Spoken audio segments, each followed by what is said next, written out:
Nilai buat kuliah keluar minimal berapa, Kak? Peluang anak IPS gimana buat dapetin beasiswa di EPU? Menurut Kakak, anak lulusan SMK bisa nggak sih dapet scholarship?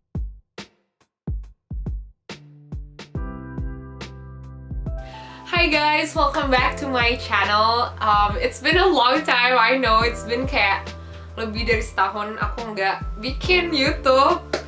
Okay, now I have the time. Sebenarnya enggak sih, tapi kayak aku sempetin karena a lot of people are asking me about scholarship di Ritsumeikan EPU, so I'm going to make this video tentang intinya penjelasan full tentang Ritsumeikan EPU, seluk-beluknya, the hidden gem-nya, and then cara daftarnya dan kayak tips-tipsnya juga. Oke. First off, buat teman-teman yang baru di channel aku, perkenalkan, nama aku Fatia, berasal dari Surabaya, tapi pas SMA aku sekolah di SMA Negeri 1 Sidoarjo. Terus buat teman-teman yang tanya aku dulu jurusannya apa pas SMA, aku jurusannya IPA. Tapi sekarang aku lagi berkuliah di Ritsumeikan Asia Pacific University di Jepang, atau Ritsumeikan EPU. Nah, aku sekarang adalah mahasiswa tahun keempat di EPU dan I'm majoring in International Relations atau hubungan internasional. Apakah itu lintas jurusan? Well, I think kalau misalnya kuliah di luar negeri, it doesn't really matter kamu di SMA-nya itu jurusan apa, as long as you can nulis esai, motivasi esai untuk daftar ke universitas tersebut dan bisa jelasin kenapa kamu mau belajar hal tersebut gitu. Jadi walaupun aku IPA dulu, not necessarily I know nothing tentang IR, karena dulu aku pas SMA aku English debate, jadi aku interested tentang hubungan internasional dan aku mau kuliah tentang hubungan internasional gitu. Oke. Gimana kalau kita main tebak-tebakan, oke? Two truths in one lie. Caranya, aku bakalan bilang 3 hal tentang diri aku dan kalian harus tebak di kolom komen mana yang bener, mana yang bohong gitu. Oke, yang pertama, aku suka banget nonton konser. Aku pernah pergi ke Paris cuman buat nonton konser. Oke, itu yang pertama. Terus yang kedua, aku bisa ngomong 5 bahasa. Dan yang ketiga, aku suka anjing. Oke, aku suka sama hewan anjing gitu. Oke. Jadi yang pertama, aku pernah pergi ke Paris untuk nonton konser doang. Yang kedua, aku bisa ngomong 5 bahasa dan aku suka anjing. Oke. Please guys di kolom komentar. Nanti mungkin yang menang I'll treat you something. Oke. Okay, so let's reveal it ya. Aku emang beneran bisa 5 bahasa. Jadi yang pertama bahasa Indonesia, bahasa Inggris, bahasa Spanyol, bahasa Jepang, dan a little bit of French ya, sedikit bahasa Prancis. Nah, terus aku juga pernah nonton Paramore ke Paris just because of nonton Paramore. Tapi nggak dari Indonesia ya, karena dulu waktu SMA aku pernah exchange di Madrid selama 1 tahun lewat program Rotary Youth Exchange. Aku udah pernah bikin video Q&A juga tentang itu, jadi buat teman-teman yang tanya bisa nonton video aku yang ini. Jadi kemarin aku habis bikin Q&A di Instagram story aku sebenarnya tentang apapun sih, cuman aku dapet banyak banget pertanyaan dari kalian tentang EPU, kayak banyak banget pertanyaan tentang EPU-nya dan aku pingin banget jawabin semuanya. Tapi kalau di story, ntar kayak story orang nikahan ya guys, titik-titik story aku. Jadi aku jawabin di video ini, oke? Oke, so Ritsumeikan Asia Pacific University adalah salah satu international university yang ada di Jepang. Letaknya ada di kota Beppu dan aku di sini pakai beasiswa. Nah, beasiswanya itu namanya Tuition Reduction Scholarship.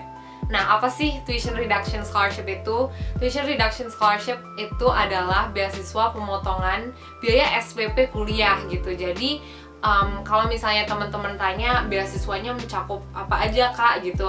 Nah, jawabannya itu hanya mencakup biaya kuliah kalian ya. Jadi, living cost-nya itu tidak termasuk. Sama dengan kita harus bayar sendiri gitu. Oke, nah apa aja sih syaratnya untuk bisa dapetin scholarship atau berapa nilai bahasa Inggris minimal untuk daftar ke APU? Nah, jadi buat temen-temen karena APU ini universitasnya pakai bahasa Inggris ya, jadi kita belajarnya pakai bahasa Inggris. Jadi teman-teman kalau mau daftar ke APU otomatis harus bisa bahasa Inggris dengan cara mengumpulkan sertifikat bahasa Inggris teman-teman. Sertifikat bahasa Inggris yang bisa diterima di APU itu ada IELTS, ada TOEFL, TOEFL IBT, dan TOEIC. Nah, kalau IELTS minimalnya 6, terus kalau TOEFL IBT minimalnya 75, dan kalau TOEIC minimalnya 750. Dan itu teman-teman harus cantumkan kayak scan-scanan sertifikat tersebut ke dalam application formnya, oke? Ada yang nanya nih, Kak, belajar TOEFL berapa bulan dan di mana?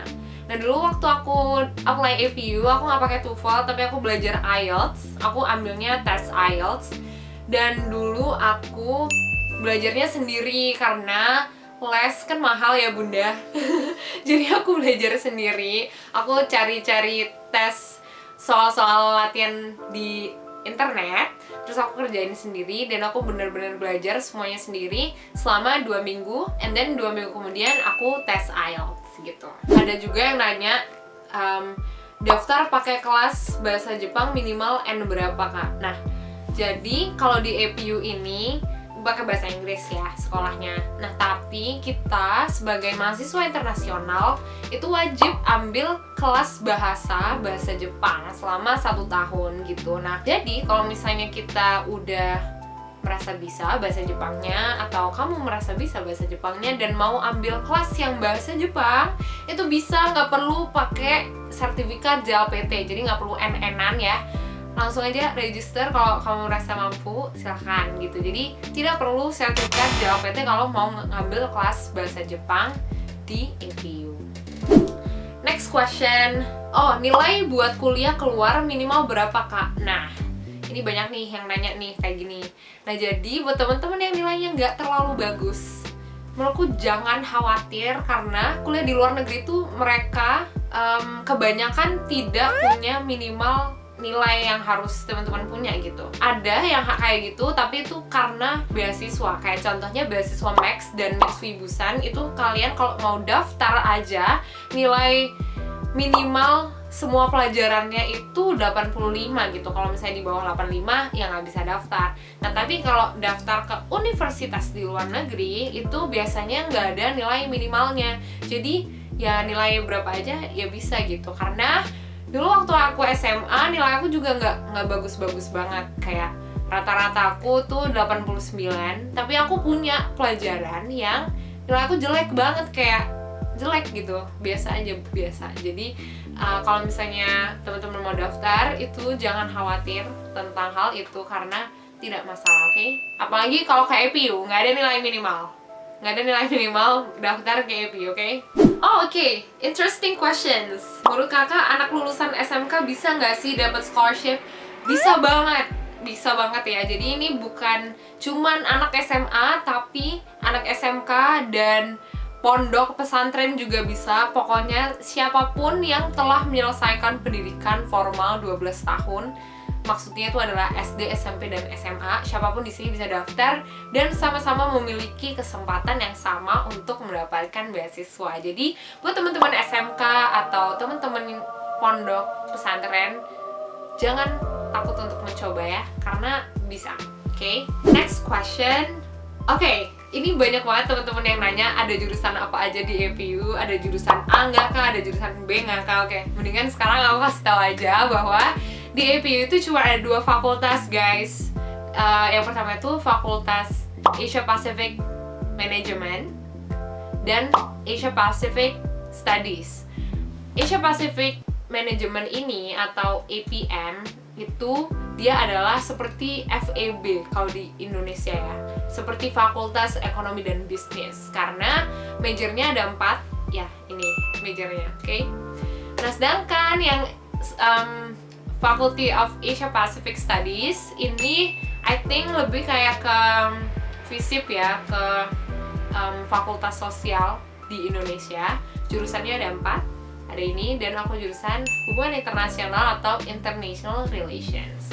Nah jadi these are the jurusan yang ada di APU. Jadi buat teman-teman yang nanya ada psikologi nggak, ada sistem informasi nggak, sayangnya nggak ada di APU. Jadi mungkin teman-teman bisa Google universitas lain yang memiliki jurusan tersebut, karena di APU tidak ada ya. Jadi selain yang ada di list ini, itu artinya nggak ada. Oke?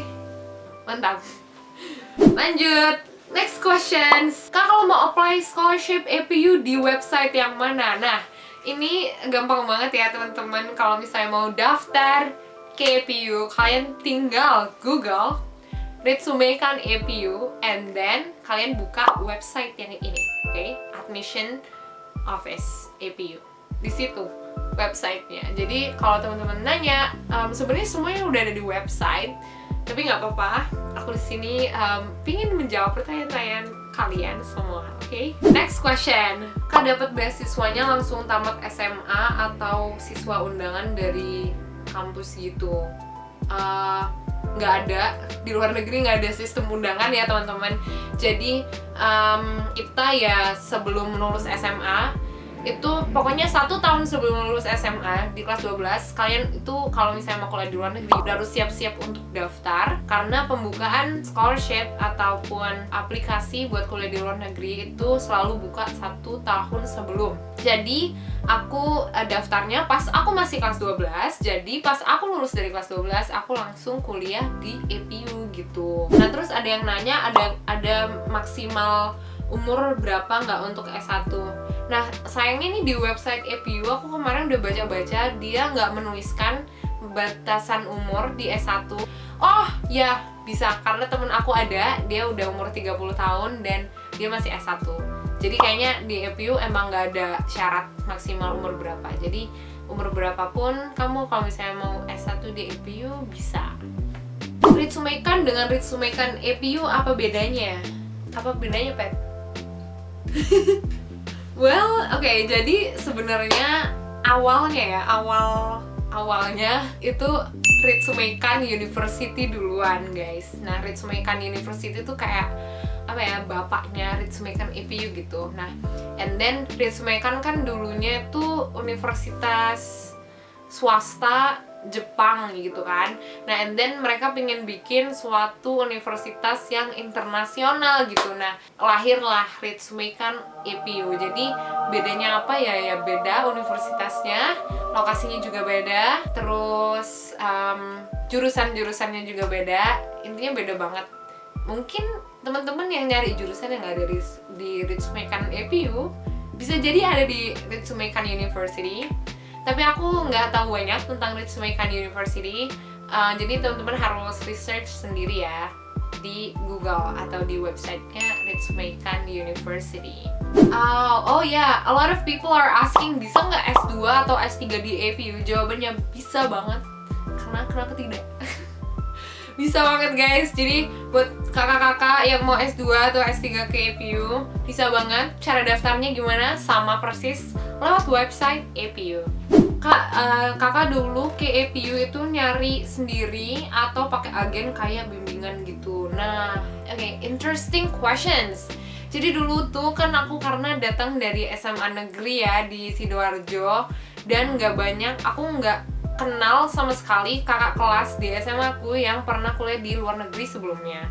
Jadi aku aku literally sumpah nggak bohong, kayak aku literally Google sendiri cari beasiswa yang punya jurusan hubungan internasional di luar negeri, dan salah satunya yang Google tunjukkan kepadaku itu adalah Ritsumeikan APU. Nah dari situ aku langsung cek ke website APU langsung, dan aku rajin banget kirim email ke officernya APU, jadi kayak pegawainya APU gitu, admission office-nya APU. Jadi aku kalau misalnya bingung langsung aja tanya ke situ.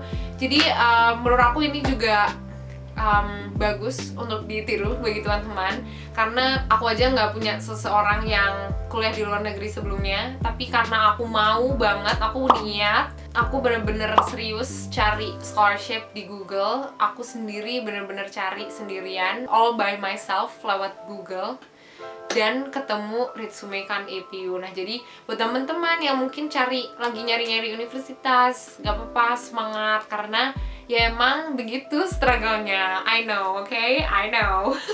Yeah, I think the message here is, kalau misalnya you really want it, you will get it. Wait, quotes of the day.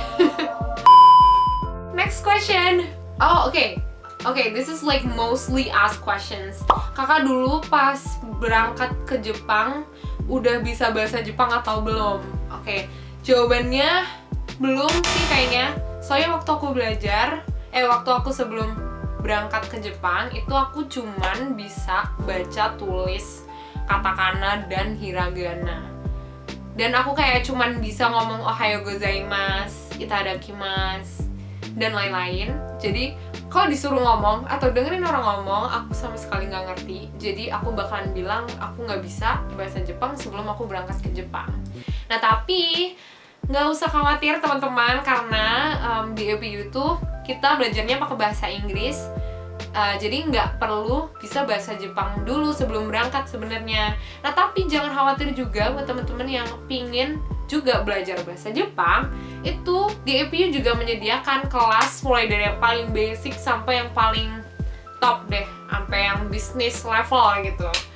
Menurut aku APU ini sangat amat wadah yang tepat gitu bagi aku, karena aku tetap bisa belajar hubungan internasional, terus environment-nya juga sangat multicultural, karena siswa di APU itu, fun facts, 50% orang internasional datang dari seluruh dunia, ada yang dari Afrika, Amerika, Eropa, dan lain. Dan 50%-nya lagi itu adalah mahasiswa Jepang gitu. Hai Kak, menurut Kak Fatia, peluang anak IPS gimana buat dapetin beasiswa di APU? Besar atau kecil? Menurut aku besar banget guys, karena fakultas di APU itu IPS semua. Ya nggak sih? Ekonomi, ya kan, FEB, sama FISIP gitu. Jadi buat anak IPS ini gede banget chance-nya buat kalian yang mau daftar ke APU, okay? Don't worry about that. Okay, I think I have answered most of your guys' questions. Tapi kalau misalnya ada yang kelewatan, kalian tetap bisa tanya aku di kolom komen. I will try my best untuk jawabin. Tapi aku pingin banget ingetin teman-teman untuk kalau misalnya bener-bener pingin daftar ke APU, cek dulu websitenya. Baru kalau misalnya ada yang bingung, bisa tanya aku di kolom komen atau DM aku di Instagram, okay? Okay, now I will move on to the next section of this video, which is to show you guys how to apply to APU. Oke, jadi kita mulai ya guys. Ritsumeikan APU kayak gini. Nah, terus langsung keluar nih website aslinya APU. Ada dua, yang ini dan yang ini. Nah, tapi kalau teman-teman mau daftar, langsung buka aja yang admissions ya. Ke website-nya ini. Nah, ini yang utama itu adalah yang buat S1. Jadi buat kakak-kakak yang mau daftar S2, langsung ke yang ini, bagian yang ini. Aku pencetin deh. Ini kebukanya kayak gini. Oke. Nah, terus kita pakai yang S1 aja ya. Jadi, nah ini kita langsung apply aja. Nah, caranya ini how to apply, terus pencet yang 2022 first year admissions. Nah, terus kita kan first year, kalau misalnya kamu masih SMA dan mau memulai S1 di sana, jadinya first year. Terus kalau teman-teman mau udah jalan kuliah S1 terus mau tahun keduanya di APU, bisa banget juga di transfer applications. Nah, kita pilih yang residing outside Japan karena kita semua tinggal di Indonesia ya. Jadi yang ini yang dipencet. Oke. Nah, terus jadi kalau buat teman-teman yang mau daftar, kita ada baiknya lihat schedule-nya dulu. Jadi kayak kapan sih deadline-nya gitu kan. Nah, ini adalah deadline-nya. Misalnya which program are you applying for? Kalau S2 tinggal pencet yang ini, S2 atau S3. Kalau yang S1 pencet yang ini. Karena I think jadwalnya itu berbeda ya. Nah, kalau yang undergraduate, kita kan nggak punya Japanese nationality ya, kita nggak punya keluarga negara Jepang, jadi pencet no. Which semester do you want to apply for? Yang September. Kalau orang Indonesia biasanya masuknya September, karena kan kita lulus SMA bulan Juni ya guys, gitu. And then first year, yes, Indonesia ya. Nah, jadi di sini guys langsung ketemu. Terus ini caranya kita daftar. Nah, daftarnya itu online guys, jadi gampang banget. Kalian tinggal pencet ini. Habis itu, nah, apply now.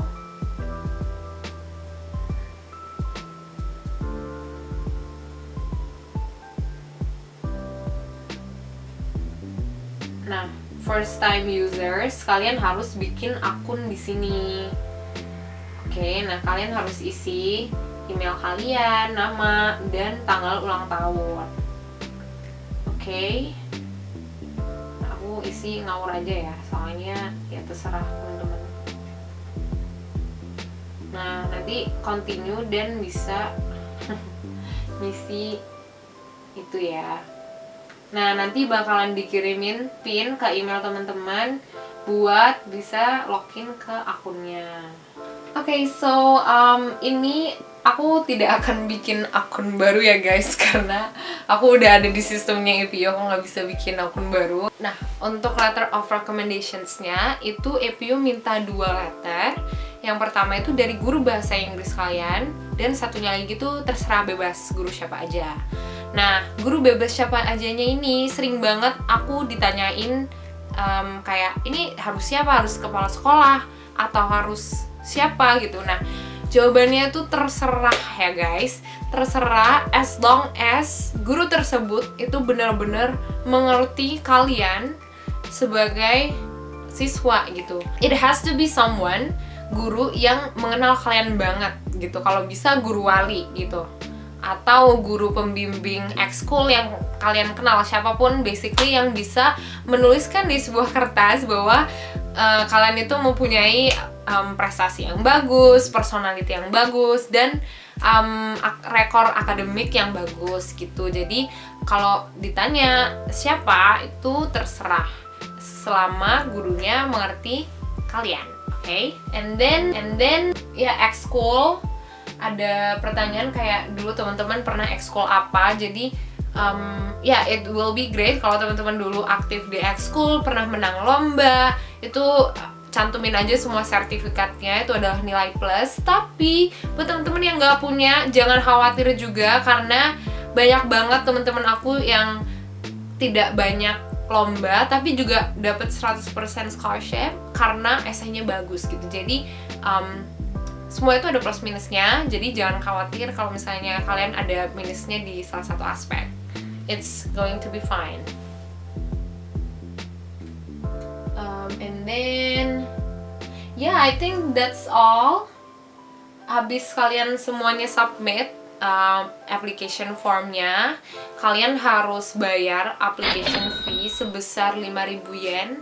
I think it's about 650.000. Gimana cara bayarnya? Kalian bisa ke bank minta tolong bank transferin ke luar negeri. Semua detailnya pasti bakalan ada di sana. Jadi jangan tanya aku, karena aku sudah 3 tahun yang lalu ya, aku nggak inget apa-apa tentang transfer. Terus kalau misalnya, terus ada yang baru di sini, kalian bakalan ada online assessment. Online assessment itu kayak tes apa ya?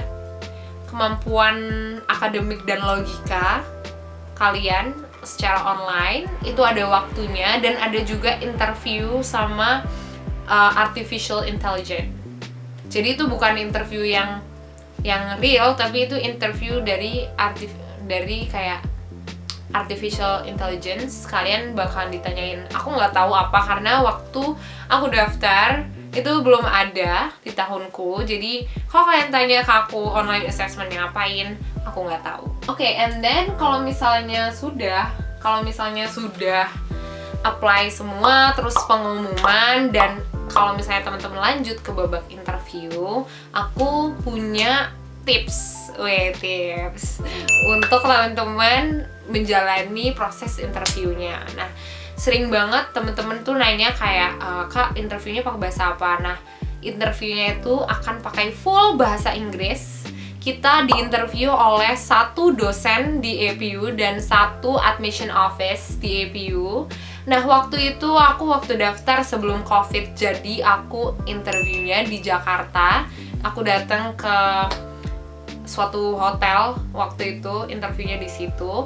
Nah, tapi karena sekarang COVID, kayaknya semua interviewnya lewat Zoom ya, online. Nah, jadi interviewnya pakai bahasa Inggris. Yang interview adalah profesor dari APU. Dan interviewnya tentang apa? Nah, itu jangan tanya sama aku ya, karena interview itu, here is the tips, like listen to this carefully. Interview itu tentang semua apa yang kamu tulis di esai. Jadi, kalau misalnya kamu tanya ke aku, interviewnya tentang apa, ya aku nggak tahu karena itu tergantung esaimu. Mereka akan nanyain semua yang ada di esai. And it's like tentang diri kita sendiri gitu. Jadi kalau misalnya teman-teman tanya, aku dulu nervous nggak pas interview? Of course, I was nervous, tapi aku seneng banget pas interview. Kayak interview itu tes favorit aku, karena di situ aku bisa ngomong tentang diri aku ke orang lain gitu. Jadi menurut aku kalau misalnya teman-teman tahu betul apa yang kamu mau, misalnya kenapa pilih APU, kenapa pilih jurusan tersebut, nanti kedepannya mau jadi apa. Kalau misalnya you know that well, you will have no problem di interview.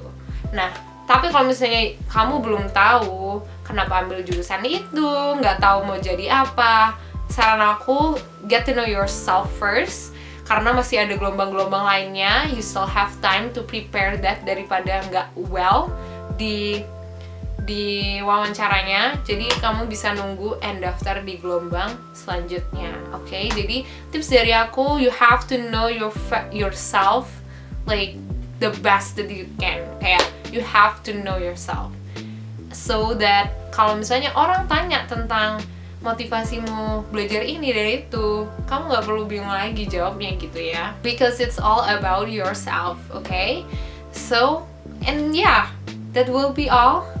Kalau misalnya udah keterima, kamu bakalan dihubungin dan langsung dapat pengumuman berapa persen scholarship yang kamu dapatkan. Begitu. So that's all about APU, teman-teman. Semoga aku telah menjawab pertanyaan dari teman-teman semua tentang APU. Jangan khawatir kalau misalnya mau daftar. Jangan takut untuk mencoba, karena kalau nggak coba gimana caranya berhasil, ya kan? Jadi jangan takut untuk mencoba, throw away all of the doubts, try it, and then let me know kalau kalian berhasil masuk APU. Shoot me a DM. Okay, I guess that's all. That's a wrap. I think it's like a long video, tapi pertanyaan juga banyak ya Bun, jadi nggak apa-apa lah ya. Okay, don't forget to like, comment, and subscribe my channel. And then if you have more questions, just put it in the comment sections below. I will try to answer it kalau misalnya emang belum aku jelasin di video. And yeah, I guess that's all. See you guys in my next video. Bye bye.